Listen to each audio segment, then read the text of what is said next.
next concept I'd like to talk about is discipline. Often when a new student comes through the door, we ask them, why do you want to learn karate?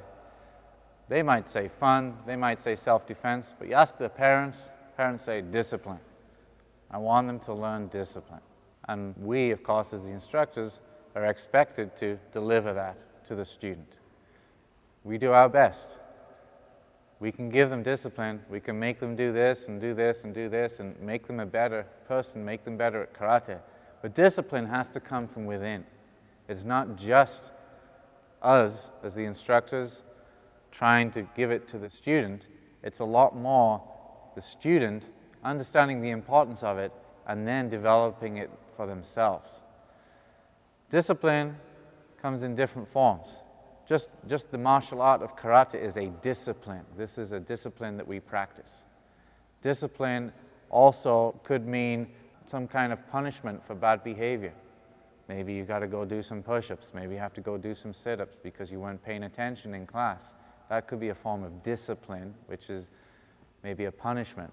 But really what seems to work better is some kind of positive encouragement to give to the student, even if they're not trying their best, some kind of positive encouragement to get them to buy into this idea of self-discipline, because it's the self-discipline that's important. Self-discipline means you come to class all the time, as much as you can. The nights that you're sitting at home and you don't want to come to class, but you've got nothing else to do other than watch TV, those nights require self-discipline. And if you get up and you get to class, you achieved self-discipline that evening. If you stay at home and you watch TV instead, maybe you weren't as disciplined as you could be.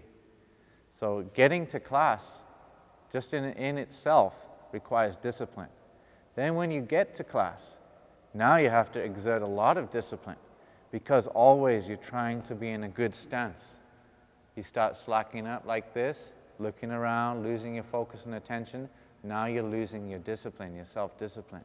So karate is a constant challenge to try, as always, to do your best, to show your best stance, to show your best punch, to have the best kick that you can do. In order to achieve this, you need self-discipline. It's essential. If you don't have it, you won't get to the black belt. If you can't come into class without it, the very first time you join, then my job is to try and help you find that discipline somewhere. Try and help inspire you to be better, inspire you to be a better student and stronger and better at karate. But you have to get that discipline for yourself.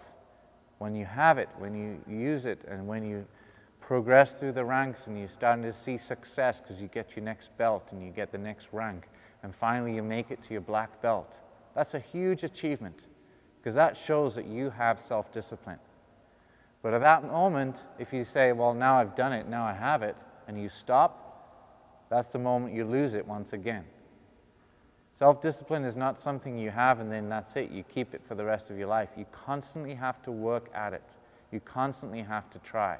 Once you get black belt, that's not enough. You've got to keep trying and maybe get the next level of black belt. Learn the next amount of content. Go to the next strategy of learning and go to the next level of ability. This always requires self-discipline. So everyone's right, karate gives you self-discipline, but only when you buy into it, that you already possess it and that you start using it. That's when discipline really shows through.